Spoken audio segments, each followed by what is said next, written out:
বিসমিল্লাহির রহমানির রহিম। আসসালামু আলাইকুম। প্রিয় শিক্ষার্থীরা, আশা করি সবাই ভালো আছো, সুস্থ আছো। আজ আমরা শিখব কিভাবে পৌনঃপুনি সম্মিলিত যে অঙ্কগুলো আছে, আবৃত অনাবৃত, এই অঙ্কগুলোর গুণ করতে হয়। অর্থাৎ আবৃত বা অনাবৃত দশমিকগুলোর গুণ কিভাবে করতে হয়। তো অনাবৃত বা আবৃত আমরা শব্দগুলো ব্যবহার করছি, আগে জানতে হবে অনাবৃত বা আবৃত কি। তোমরা হয়তো অনেকেই জানো, তারপরেও সেটা ক্লিয়ার করার চেষ্টা করছি। যে সাপোজ আমাদের যদি সংখ্যাটা এমন না থেকে যদি এমন থাকতো 0.248, তাহলে এই 4 এবং 8-এর উপর পৌনঃপুনিক আছে। যদি সংখ্যাটা এমন থাকতো তাহলে এই সংখ্যাটা বলতে বোঝাচ্ছে 0.2 পরে 0.2 পরে 24848 এরকম 48 অনেকগুলো আছে। তো আমরা এই অনেকগুলো 48কে না লিখে, বারবার না লিখে, এর সংখ্যাগুলো হয়তো বারবার রয়েছে, এই বারবার না লিখে আমরা লিখি 0.248 পৌনঃপুনিক, এটা লিখলাম। তার মানে এখন এই পৌনঃপুনিক এর ভিতর দুইটা অংশ আছে, এই অঙ্কটার ভিতর এখন দুইটা অংশ আছে, একটি হচ্ছে আবৃত আর একটা হচ্ছে অনাবৃত। তাহলে আবৃত কাকে বলে একটু খেয়াল করলে দেখতে পাবো যে 4848 সংখ্যাগুলো অনেকবার আছে বা বারবার আছে। এই যে সংখ্যাগুলো বারবার থাকবে এই সংখ্যাগুলোকে বলা হয় আবৃত। এই সংখ্যাকে বলা হয় আবৃত। আর এই যে সংখ্যাটি একবারই আছে এটাকে বলা হয় অনাবৃত। তাহলে কোনো সংখ্যার ভিতর যে সংখ্যাগুলো বারবার থাকবে ওই সংখ্যাগুলোকে বলা হবে আবৃত সংখ্যা, যে সংখ্যাগুলো একবার থাকবে সেই সংখ্যাগুলোকে বলা হয় অনাবৃত সংখ্যা। এখন এই আবৃত সংখ্যা লেখার জন্যই আমরা এইভাবে পৌনঃপুনিকটা ব্যবহার করি, যে 0.24 পৌনঃপুনিক, 8 পৌনঃপুনিক। যদি এমন থাকতো যে মাঝখানে আরো একটি সংখ্যা থাকতো তাহলে ওই তিনটা সংখ্যা আমাকে লিখতে হতো। এটা আরো বিস্তারিত ধারণা, হয়তো পরবর্তীতে কোনো একটা সময় এই আবৃত অনাবৃত নিয়ে একটু বিস্তারিত কথা বলবো। তো এটি হচ্ছে আবৃত আর এটি হচ্ছে অনাবৃত। তাহলে আমার এই গুণ করতে গেলে প্রাথমিক যে ধারণাটা দরকার যে কোনটি আবৃত কোনটি অনাবৃত, সেটি আশা করি বুঝতে পেরেছো। আমি আরো একবার ক্লিয়ার করি, কোনো অঙ্কের ভিতরে কোনো সংখ্যা যদি বারবার থাকে ওই সংখ্যাগুলোকে আমরা বারবার না লিখে এই যে পৌনঃপুনিক আকারে লিখি, যেগুলো পৌনঃপুনিক আকারে লিখি ওটাই হচ্ছে আবৃত, আর যেটিকে পৌনঃপুনিক আকারে লিখি না অর্থাৎ বারবার থাকে না সেটি হচ্ছে অনাবৃত। তাহলে এখানে আবৃত সংখ্যা হচ্ছে 48, অনাবৃত সংখ্যা হচ্ছে 2। এটাই হচ্ছে আবৃত অনাবৃত। এরপরে আসো, যদি আমাদেরকে গুণ করতে হয় তাহলে এটাকে সাধারণ ভগ্নাংশে পরিণত করে নিতে হবে। তো সাধারণ ভগ্নাংশে আবৃত ভগ্নাংশকে সাধারণ ভগ্নাংশে পরিণত করার দুইটা নিয়ম রয়েছে। আমরা দুইটা নিয়ম নিয়ে কথা বলবো। আমরা প্রথম অঙ্কটি প্রথম নিয়মে সলভ করবো এবং দ্বিতীয় অঙ্কটি সহজ নিয়মেই সলভ করব। তো প্রথম যে অঙ্কটি আছে, তাহলে প্রথম অংশটা আছে 0.24 পৌনঃপুনিক। তো আমরা জানি যখন দশমিক অংশকে যখন সাধারণ ভগ্নাংশে পরিণত করি তখন ভাগ করি। দশমিক থাকলে দশমিকের জন্য একটা 1 নিই এবং সংখ্যা থাকলে তাদের জন্য 0 নিই। তো আমরা এই ক্ষেত্রে একটু অন্য নিয়ম করব, আমরা এখানে গুণ করব। গুণ করে দশমিকের জন্য একটা 1 নিব। তো আমরা আগে বলছিলাম আবৃত অনাবৃত, তাহলে এই অঙ্কটাতে শুধুমাত্র আবৃত সংখ্যা আছে অথবা দশমিকের পরে সংখ্যাগুলো আছে, তাহলে আমাদের আরো একটু সহজ হবে। এখান থেকে দেখতে হবে যে দশমিকের পরে আমার কতগুলো সংখ্যা আছে। দশমিকের পরে যতগুলো সংখ্যা থাকবে ওই সংখ্যার প্রত্যেক সংখ্যার এগেনস্টে একটা করে শূন্য নিতে হবে। তাহলে আমার দশমিকের পরে দুইটা শূন্য আছে, আমি গুণ করব 100 দিয়ে। তাহলে এটা দিয়ে যদি আমি গুণ করি তাহলে সাধারণত 0.24কে 100 দিয়ে গুণ করলে 24 হয়, কিন্তু আমাদের বুঝতে হবে যে এখানে 24 অনেকগুলো আছে। তাহলে আমার এই যে দশমিকের জন্য আমি গুণ করার জন্য এখানে 24টা বসালাম এবং পরবর্তীতে আমার 24 অনেকগুলো থাকবে।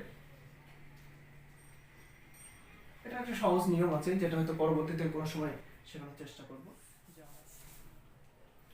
100 দিয়ে গুণ করলে সেটা হচ্ছে 4.24।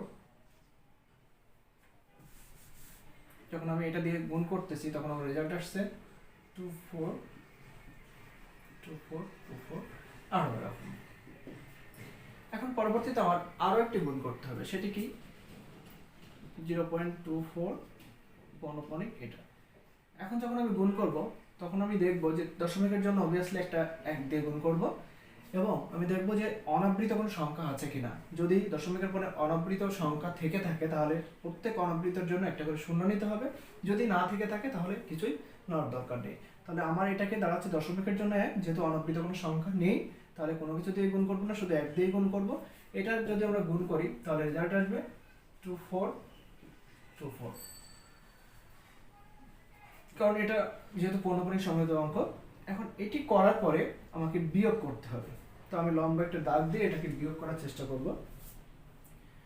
তো সাধারণত নিয়মে আমরা বিয়োগ করব 0.24 পৌনঃপুনিক ইন্টু 100 মাইনাস 0.24 পৌনঃপুনিক ইন্টু 1 ইকুয়াল টু, যেহেতু এখান থেকে আমরা মাইনাস করে নিয়ে আসবো, এগুলো কেটে গেল, থাকলো 24, বা এখান থেকে আমরা 0.24 পৌনঃপুনিক কমন নিব। কমন নিলে 100 মাইনাস 1 ইকুয়াল টু 24,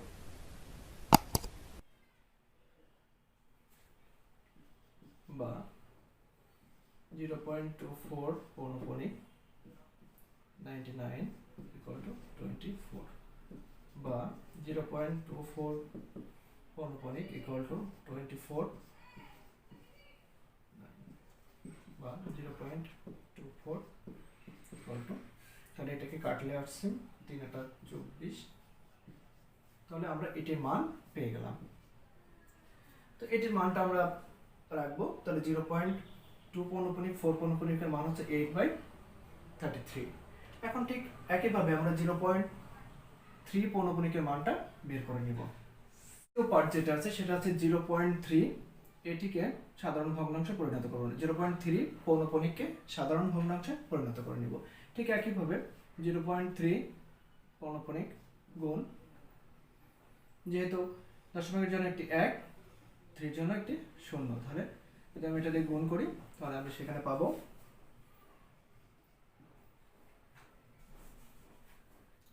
সেখানে পাবো 3.33 আর অনেকগুলো, আমরা ওগুলো লিখছি না।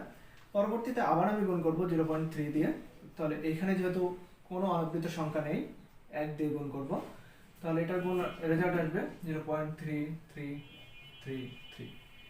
তাহলে আমরা এখন বিয়োগ করব, যদি আমরা বিয়োগ করি ঠিক একইভাবে এখন আমরা বিয়োগ করব 0.3 পৌনঃপুনিক 10 মাইনাস 0.31 পৌনঃপুনিক ইকুয়াল টু, যেহেতু এটা বিয়োগ করলে 3 থাকে, বা এটি কমন নিলাম 0.3, কমন নিলে এটা থাকে 10 মাইনাস 1 ইকুয়াল টু 3, বা 3 9 ইকুয়াল টু 3, বা ইকুয়াল টু 3/9, বা 0.3 পৌনঃপুনিক ইকুয়াল টু 1/3। এখন যদি আমরা অঙ্কটা সলভ করতে যাই তাহলে অঙ্কটি সলভ করতে হবে এভাবে, অতএব 0.24 পৌনঃপুনিক ইন্টু 0.3 পৌনঃপুনিক, তো আমাদের এটার মান হয়েছিল 8/33 ইন্টু এর মান হচ্ছে 1/9। রেজাল্টটা সম্ভবত এরকম আসতে পারে 0.0808, তাহলে রেজাল্টটা লিখতে হবে 0.08 পৌনঃপুনিক, এটা হচ্ছে অ্যান্সার। এটি একটু ক্যালকুলেটরে করে দেখতে পারো, অ্যান্সারটা সম্ভবত এরকমই আসবে। তাহলে এটি গেল একটা পদ্ধতি। দ্বিতীয়টা সমাধান করব। দ্বিতীয়টা আছে 0.3 পৌনঃপুনিক মাল্টিপ্লাই 0.6 পৌনঃপুনিক। তো আমরা এটাকে করার সময় আমরাও এটিকে আলাদা আলাদা পাঠ করে নেব। প্রথম অংশটা যেটা আছে সেটাকে সাধারণ অংশে পরিণত করব। দ্বিতীয় অঙ্কটি আছে 0.3 পৌনঃপুনিক মাল্টিপ্লাই 0.6 পৌনঃপুনিক। এটি যদি থাকে তাহলে আমরা কিভাবে সহজ পদ্ধতিতে এটি করব। তো আমরা এটাকে সহজ পদ্ধতিতে সাধারণ ভগ্নাংশে পরিণত করব। আগে যে সংখ্যাটি আছে সেটা লিখলাম 0.3 পৌনঃপুনিক। এখন এই যে সংখ্যাটি আছে সেই সংখ্যাটি পুরোটা আমাদের লিখতে হবে। তাহলে আমাদের এখানে শুধুমাত্র রয়েছে 0.3, 0 লেখার দরকার নেই, তাহলে আমি পুরো সংখ্যাটি লিখলাম 3। এখন দেখতে হবে একটি মাইনাস নিতে হবে এখানে, এটি নিয়ম অনুসারে নিতে হবে। এরপরে আমাদের দেখতে হবে আবৃত অনাবৃতকে আলাদা আলাদা করতে হবে। যেহেতু এর পরের অংশগুলো হচ্ছে আবৃত, এর আগের অংশগুলোকে অনাবৃত। অনাবৃতর আগের যে অংশটা থাকবে সেটা আমাদের পুরোপুরি নিতে হবে। যেহেতু আমাদের এখানে সংখ্যা নেই, তাহলে আমরা 0 নিব। এবং এখানে যতগুলো সংখ্যা আছে আবৃতর পরে, তার জন্য একটা 9 নিব। যেহেতু আবৃতের সংখ্যা এখানে একটি, তার জন্য 9 নিব।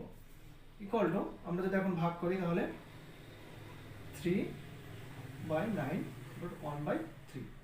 তাহলে আমরা দেখছিলাম আগের যে নিয়মটা 0.3 তেও 1/3 আসছিল, এখান থেকেও 1/3 আসছে। তাহলে এটি হচ্ছে সহজ নিয়ম।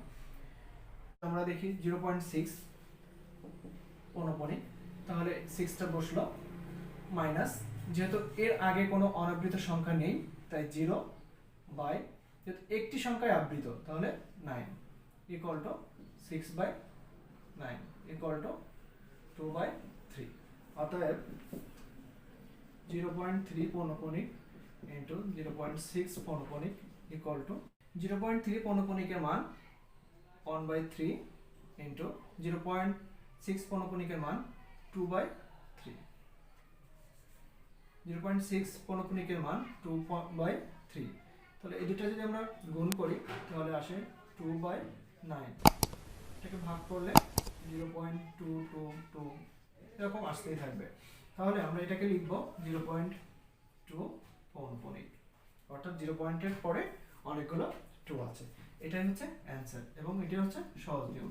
তো আশা করি সবাই বুঝতে। এখন আরেকটু বোঝার জন্য আমরা অনাবৃত আবৃত আছে এমন একটি পৌনঃপুনিক সংখ্যাগুলোকে আমরা সাধারণ ভগ্নাংশে পরিণত করব। যেমন থাকতে পারে 0.36 পৌনঃপুনিক। তাহলে এখানে আবৃত আছে, অনাবৃত আছে। এটাকে আমরা সহজভাবে কিভাবে করব? আমাদের পুরো সংখ্যাটি কত? 36 বসানোর পরে আমরা মাইনাস বসাবো। যেহেতু আমাদের অনাবৃত সংখ্যা কয়টি যে পর্যন্ত আছে, তাহলে আমাদের অনাবৃত সংখ্যা আছে 3 পর্যন্ত। তাহলে আমরা 0.3 পর্যন্ত বসাবো। এর আগেও যদি পূর্ণ সংখ্যা থাকতো, অর্থাৎ দশমিকের আগেও যদি সংখ্যা থাকতো, তাহলে সেই সংখ্যাটাও কিন্তু বসাতে হতো। যেহেতু আমাদের নেই, তাহলে আমরা বসাবো 3 বাই, যেহেতু আমরা বলছি যে যতগুলো আবৃত সংখ্যা আছে তার জন্য 9, যতগুলো থাকবে, যদি 5টা থাকে তাহলে 5টা 9, যদি একটা থাকে তাহলে একটা 9, তাহলে একটাই আছে, তাহলে একটা 9। আর যতগুলো অনাবৃত সংখ্যা আছে তার জন্য 0, তার জন্য ততগুলো 0, তাহলে এখানে আছে একটা, তাহলে একটা 0 ইকুয়াল টু, তাহলে আমরা এটা যদি বিয়োগ করতে যাই তাহলে হচ্ছে 33/90। এটা হচ্ছে নিয়ম। তো আমরা এইভাবে প্রত্যেকটা অঙ্ক সমাধান করতে পারবো। আশা করি তোমরা বুঝতে পেরেছো। আমরা পরবর্তীতে চেষ্টা করব পরবর্তী বিষয়গুলো নিয়ে আলোচনা করার। সে পর্যন্ত সবাই ভালো থাকো, সুস্থ থাকো, খোদা হাফেজ।